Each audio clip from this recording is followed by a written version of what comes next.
Okay, this is the shoe problem for the linear programming test. This video is to help you see the process if you had trouble with it. Make sure you remember it's a video. You can pause it, go back at your own pace, pause it, do what you need to do, and hopefully this helps you. So let's check it out. I'm making outdoor and indoor soccer shoes. So let's go ahead and that will be X and Y. So X be indoor. Now just remember, so the indoor shoes and Y could be outdoor shoes. I want to point out here that it does not matter if your X and Y were opposite of mine. If you did X is outdoor, Y is indoor, your process will be the same. Everything will be kind of switched, and you might see how, but then your answer should still be the same. So even if it's switched, in my answer, my X and Y would actually be your Y and X in that order. So if that doesn't make any sense, and you did it the other way, just wait, see what happens at the end, and hopefully you'll see that connection. This is one where the wording is a little funny. You just have to stick with it to look at your constraints. So the two-step manufacturing process. An outdoor shoes require 2 hours of processing in step 1 and 1 hour in step 2. So they just gave us our constraints right there. One constraint will be step 1, that's a constraint, and then the other one will be and one step 2. So those are the main inequalities we have for this problem.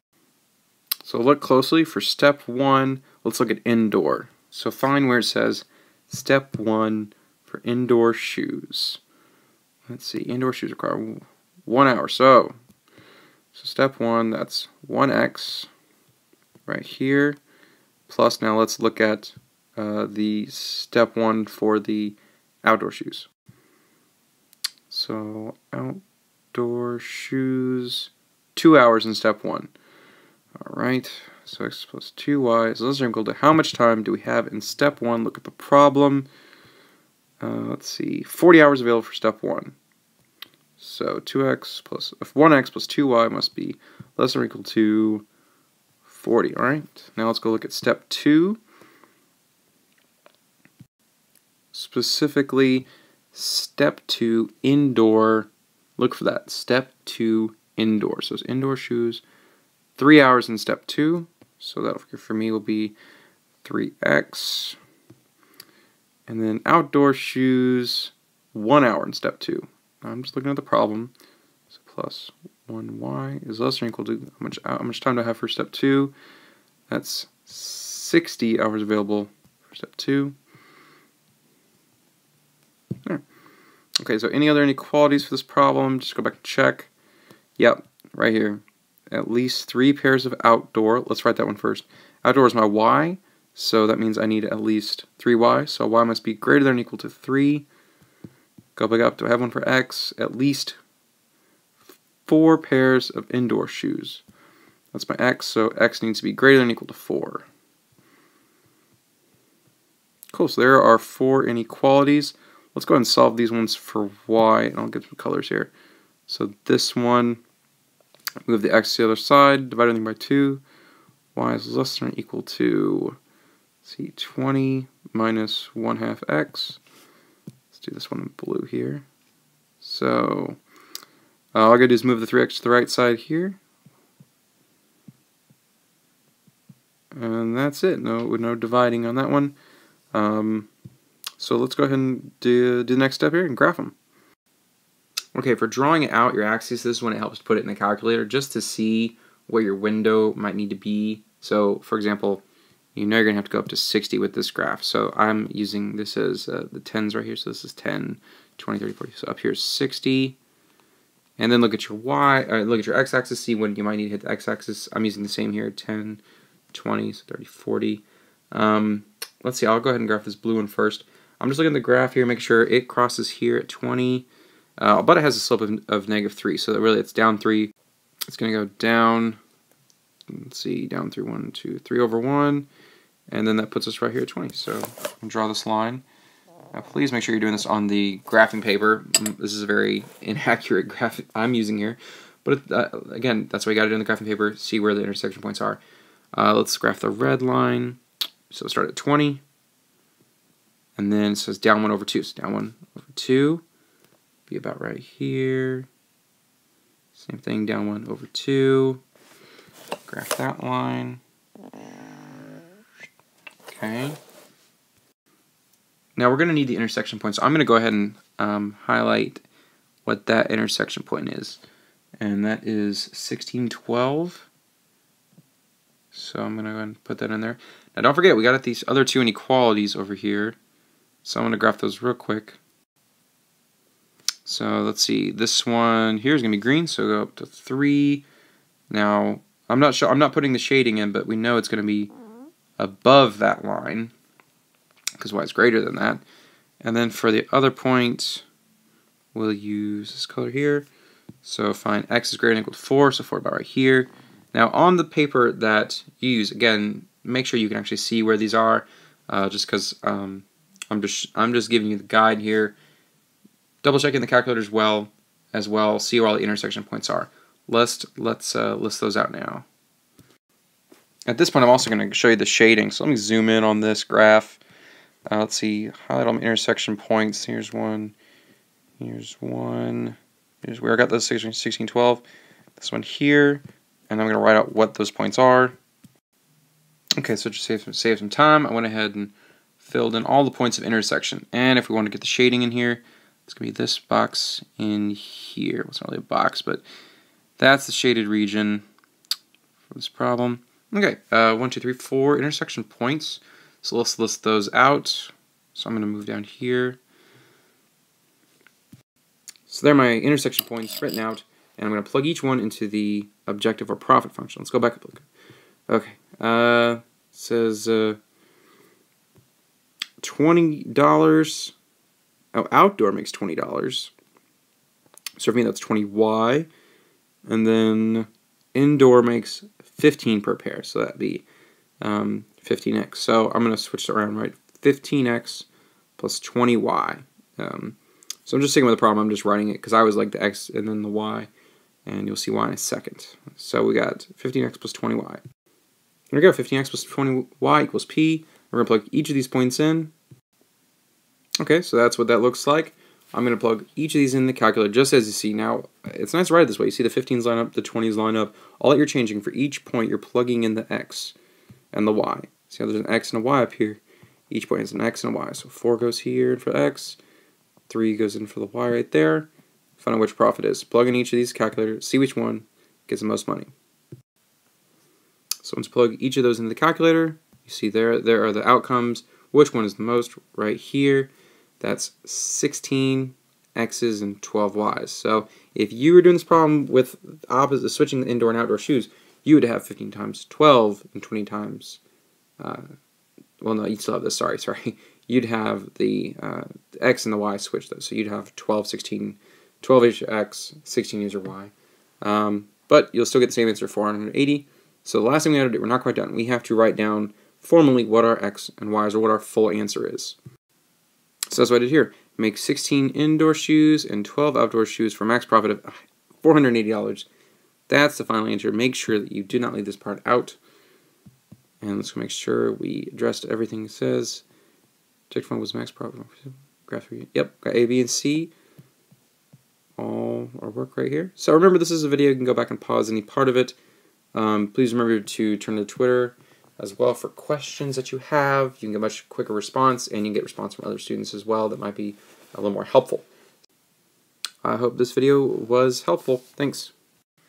Okay guys, this is the video for the linear programming test problem with filing cabinets. Okay, now this one is a little different just because it asks you to maximize storage volume.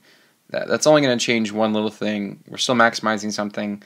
And if you look at the problem, it makes sense because you have a limited amount of money. You only have $140. Not like usually you don't have that when you start. You're trying to find how much money you're spending or getting, whatever the case is. So for this problem, we're maximizing storage volume. So let's see, $10 a unit for cabinet X. So that's one of our constraints is money. So I'll put money. Oh, that's not a very good color. Let's get black here. There we go. Okay. So money, that's one of our constraints. $10 for cabinet X. So I'm just going to use x as, let's use number of cabinet x's, and y will be the number of cabinet y's. All right, so that worked out well. Let's try the first one. Money. Let's see. So 10x.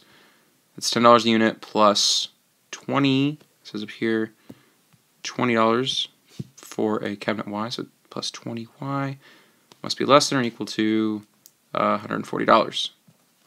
Now, a good way to check that you're writing the right inequalities is the units. This was $10, this was $20, this was $140. All the units lined up. Okay, that makes it consistent for the inequality, and it reminds us that it is a constraint. Okay, let's look at the other constraint. Let's see. Oh, floor space. All right, so I'll put floor space on here. The X model takes 6 square feet, so 6x, and then the Y model takes 8 square feet. Now I'm just looking at the problem to get that stuff. 6x plus 8y, that's, again, remind yourself, that's 6 square feet. 8 square feet must be less than or equal to how many square feet?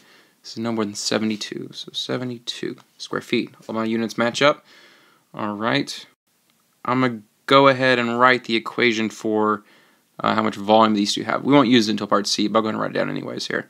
So X has 8 cubic feet, so I'll put 8x plus cabinet Y has 12 cubic feet, so it's 8x plus 12y is equal to, and we'll just call it volume. So that's the one difference. It's not a profit, but volume. You can still call it the objective function if you'd like, though.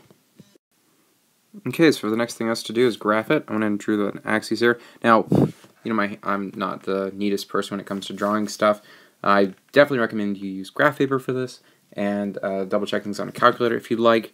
First, we got to solve these things for y. So this one right here, move the 10x to the right side, divide everything by 20. We get y is less than or equal to, zoom a little bit. Y is less than or equal to, it'll be 7 minus 1/2 x. Now, this one right here, same thing, it'll be y. Move the 6x to the side, divide everything by 8.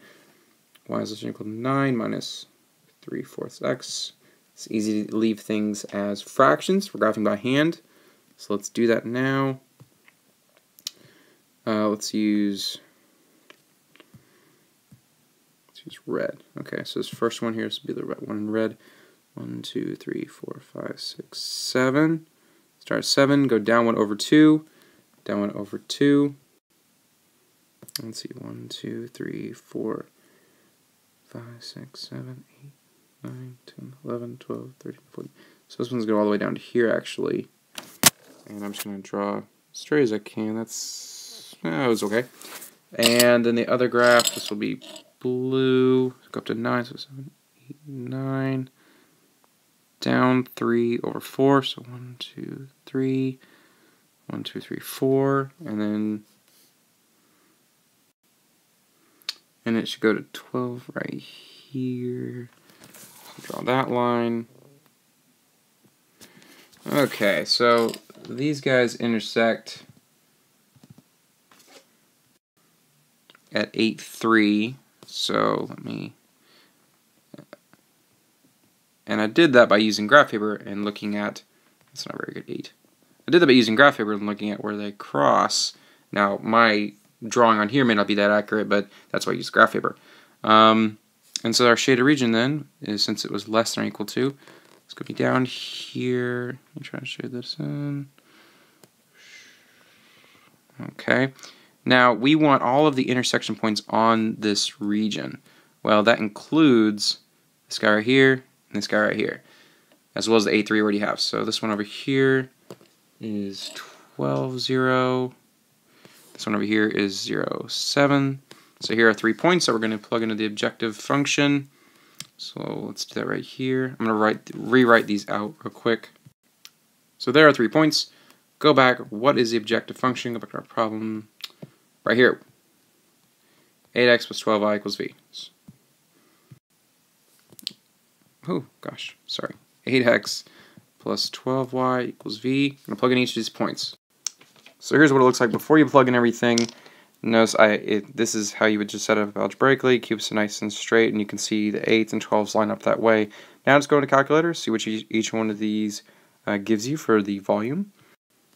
So I went ahead and did that real quick. Here are the final volumes. You say which one gives us the greatest volume. That's this point right here, 8, 3. So we're almost done, though. We have to write out formally what our answer is. So that's what this looks like. I really need you to write out formally by 8 cabinet X's and 3 cabinet Y's for a max volume of 100 cubic feet.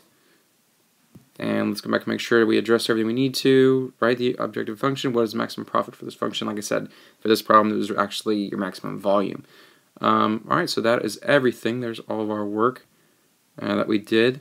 Just remember, this is a video. I encourage you to go back and look at sections if you need to, and take your own pace, and let me know what other questions you have. Remember to also throw them up on Twitter to get a more immediate response, and possibly one from other classmates. Thanks a lot.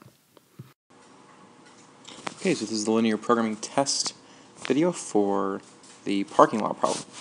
Alright, so our x, let's just start off here. X is the number of cars,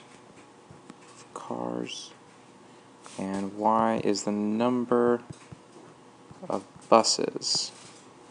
Alright, and you can look at the problem to help get an idea on where we got that from, because I mean it asks what the asks for the total number of cars, how many of each, that is, how many cars and how many buses for the maximum income in the situation.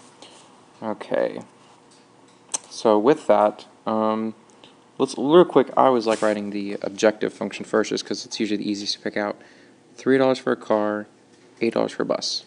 So my profit function would be 3x plus 8y. Now we can't graph that though, so don't try. We don't have a p-value there.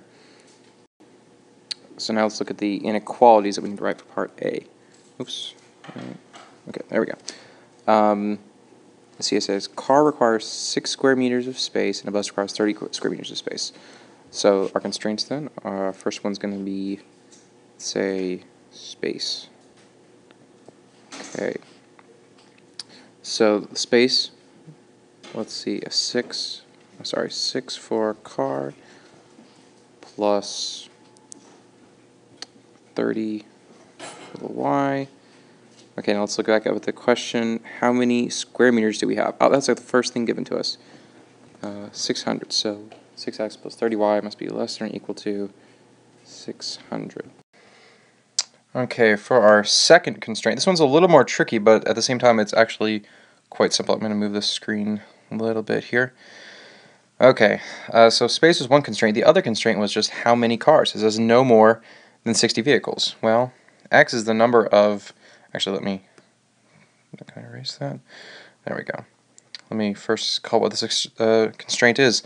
This is just number of cars. That's our... Or no, not number of cars, but we use say number of automobiles. Because that includes the buses as well. So I can only have 60 total. So however many I have is less than 60. Well, x is the number of cars. There we go. And y is the number of buses. And that's it. X plus y is less than or equal to 60. So here are two constraints, the two inequalities for part A. The next thing we have to do then is graph them. Okay, so I always suggest that we solve for y and graph. Now, I don't have graph paper here, so this will be a little different, but the same basic things. Let's start with solving for y.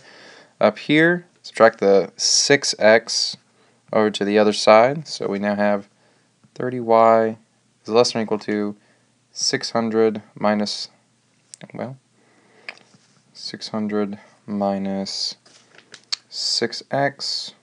Okay, get to y by itself, we got to divide by 30, get rid of the 30, so divide everything by 30, and we get y is less than or equal to, let's see, the zeros cancel, we get 20 minus, now 6 over 30, we want to keep that as a fraction, so that becomes 1/5. Please use a calculator, math enter after you divided to get a simplified fraction, 1/5. Okay, so here's one inequality, solve for y. The other one, simply just got to move the x to the other side, so we get y is less than or equal to 60 minus x. Okay, so now my sketch on here will be a little different. I have the graph paper, but you get the main ideas here. So let's use. Okay, so there's a set of my axes, and I notice I use the same on the x's as I did on the y's. And I'm even going to label this a little bit so we know what we're talking about. The x's is the number of cars, so I'll put cars. And my y, buses, so I'll write buses over here. Okay. And, okay, let's see. This is let's do the first one up here. 20 minus 1/5. Now watch what I'm doing here. I'm going to start at 20. Let's get some colors here. There we go. Start at 20. Now the slope is negative 1/5, so we're going to go down 1 over 5. So it's 1, 2, 3, 4, 5.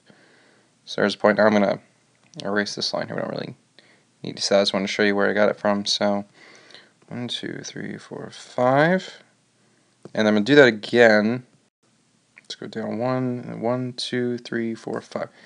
Alright, so there's my first line. This is probably not going to be very straight here, just giving you a heads up. You guys know how sloppy my handwriting can be. Alright, that wasn't too bad. Let's do the other one. Start at 60, and it's down 1 over 1.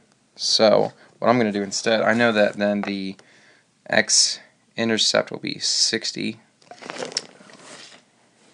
Or you could just go down 1 over 1, and you'll end up with about the same thing.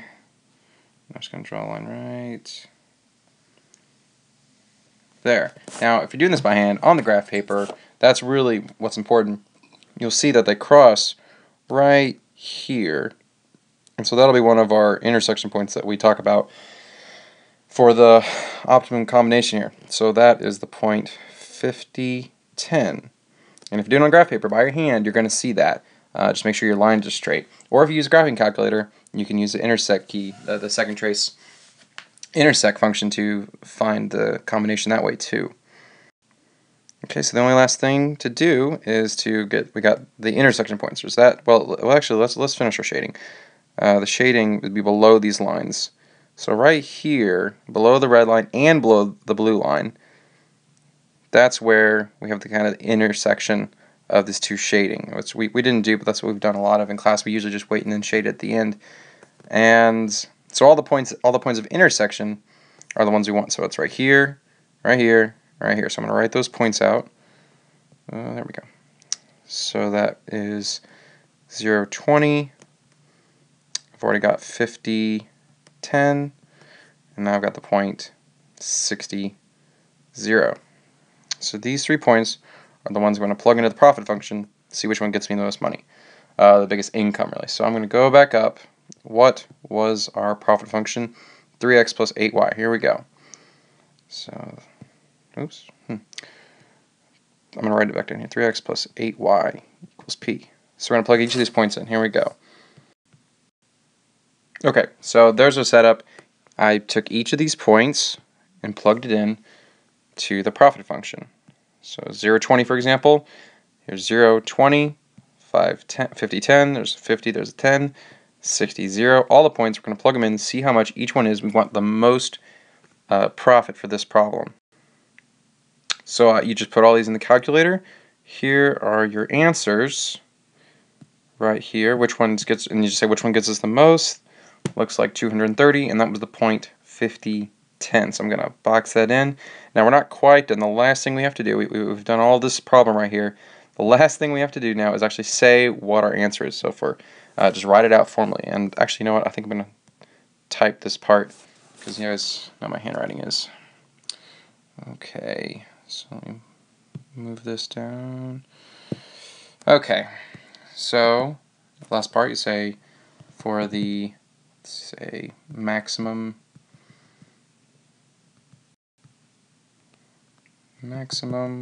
profit, we need to, I'll say park. We need to park 50 cars. 50 cars and 10 buses, and that's because of my point 50, 10. 10 buses for a total of, and how much was that? $230. return. And there we go. So that fully addresses part D.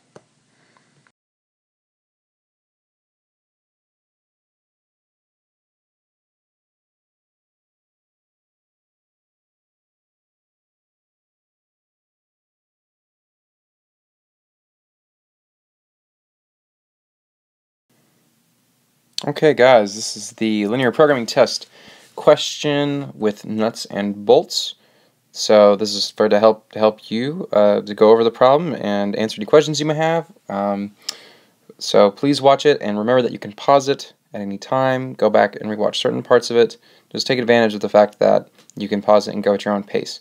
Alright, so a machine can produce either nuts or bolts, but not both at the same time. Now look down here at the problem. It says how many hours per day should each machine make each item in order to maximize profit. So that's kind of a confusing way to phrase it, but basically you're comparing how many hours per day. So that'll give us our X and Y to be, so X is the number of hours making nuts, Y is the number of hours making bolts. So I'm trying to speed this up for you by pausing and then writing these things down. Okay, so then from there, let's get our inequalities. That's part A, right? A system of inequalities represents the situation. Okay, so let's just start at the beginning. Machine can use at most 8 hours a day. That's very important. Well, if X is the number of hours making nuts, Y is the number of hours making bolts, all of that time together cannot be more than 8. So that's our first inequality. X plus Y is less than or equal to 8. So that one's kind of tricky, but it's actually quite a simple inequality. And let's put that constraint on, let's see, just total hours. So that'll be the constraint, we'll call that one. Okay, next inequality, 6 hours a day can be used for making nuts. So that's actually one right there. So let me move this. Okay, it says 6 hours for nuts. Which one was that? That was our X. So X must be less than or equal to 6. And that's it. That's the inequality. Let's go back up now. It says 5 hours at most. Let me see here. Making nuts, and at 5 hours can be used for making bolts. So that's our other one. X must be less than or equal to. Oh no, not X. Sorry, X is our bolts. This is our nuts. Let's see. Y is making bolts. So Y must be less than or equal to 5. And it looks like those are inequalities. The only thing here is the profit function that gives us that. And we'll use that back down in part C. So let's move on. We're going to go and graph this. We'll graph these 3 inequalities. So I went ahead and drew my axes down here. Okay, let's graph the first one. We got to solve that first one for Y though, so let me draw over here. Get the X to the other side. This X right here, move to the other side. And that gives us Y is less than or equal to 8 minus X. Okay, so let's graph that. Let's see, 1, 2, 3, 4, 5, 6, 7, 8. That's the y-intercept is 8. Down 1 over 1, which would put us down here. Let's see, 1, 2, 3, 4, 5, 6, 7, 8. So then here will be its x-axis. Now again, I recommend you do this in the calculator, but you really should be able to do this by hand. I do these by hand just so I can see the intersection points clearly. So let's see, the red. So at that point, straight down to this one. Now that slope of -1, so we're really going down 1 over 1, down 1 over 1, and that's the pattern there. So next, let's get these other 2 inequalities graph. Let's use blue here. So y is less than or equal to 5. So 1, 2, 3, 4, 5. This is a horizontal line right here. Now keep in mind, I'm not doing the shading for these. We're going to do the shading at the end because otherwise it might be really sloppy. You're welcome to go ahead and do it now, but I'll show you what it looks like at the end. So that's all we got to do for that one. If we wanted to go ahead and talk about what the intersection point is, I'll go ahead and do that. So 1, 2, 3. So that's the point. Oh, there we go. Sorry, there we go. That's the point 3, 5. And you can use a calculator to check that. I do this in the graphing paper so I can see that easily. And then let's get the other line. Let's use a different color. Okay, let's use purple. Okay, so the other line, x is less than or equal to 6. So 1, 2, 3, 4, 5, 6. That's a vertical line. Okay, make sure that's a vertical line. I'll put the 6 down there. Okay, and then we have another intersection point here. Okay, my drawing wasn't that far off, is the point. Oh, shoot. Quit doing that. Alright, that's the point 6, no, yeah, 6, 2. So 6, 2. And you can kind of see I was pretty close with that line right there. Alright, so it's x is less than, so we'll shade to the left for that vertical line, and less than for the blue line. So then when everything is going to come together, is this area in here. That's where the final shade. Now, if you wanted to go every line and do the shading, that's fine. I encourage you to. But for this video, and just for the sake of how sloppy my shading usually is, there we go. That's there. Alright, so this is the shaded boundary. Now, we're just getting the points on the intersection of this shaded region. So there's one, there's one, there's one, and there's one. Now, we do need to take into account these the intercepts. So the x, y intercepts. Alright, so what are those? That's 0, 5. And let me move a little bit. And the point 6, 0. Now, these are not usually going to be the case that you pick these for the maximum or the optimum combination, usually because, I mean, if you can get 6, 2, then why would you want to get 6, 0, right? So that's all we talk about in class. Sometimes you can just not worry about some of those points. But we're going to go ahead and plug all of them in. So let's go back real check my problem. I wrote the system, I graphed the feasible region, and I derive the objective function, and plug in those points to find the maximum profit.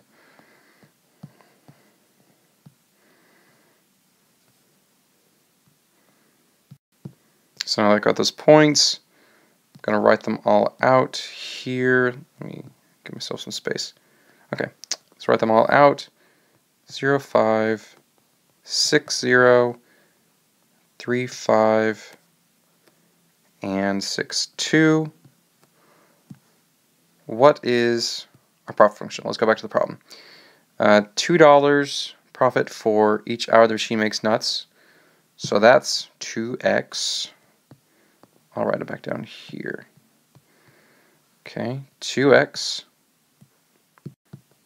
And then it says $3 profit. Ooh, $3 profit for when we're making bolts. So I'll move that back. So that's 2x. Make sure bolts, that's my y, right? Yep, okay. So 2x plus 3y equals p. Okay, so this is what it looks like when we plug each of these points, like 0, 5. 0 goes in for the x, 5 goes in for the y. Write it out just like that. 6, 0, same thing, 6, 0. With each of the points we plug into the profit function. We have an x and a y. You need to find the profit for each one. So go put these in the calculator. And so I put each one in the calculator. That's what you get. You say which one got me the most money, want to maximize profit. It's that right there. Then we're almost done. The last thing we have to do is actually formally write out what our answer is.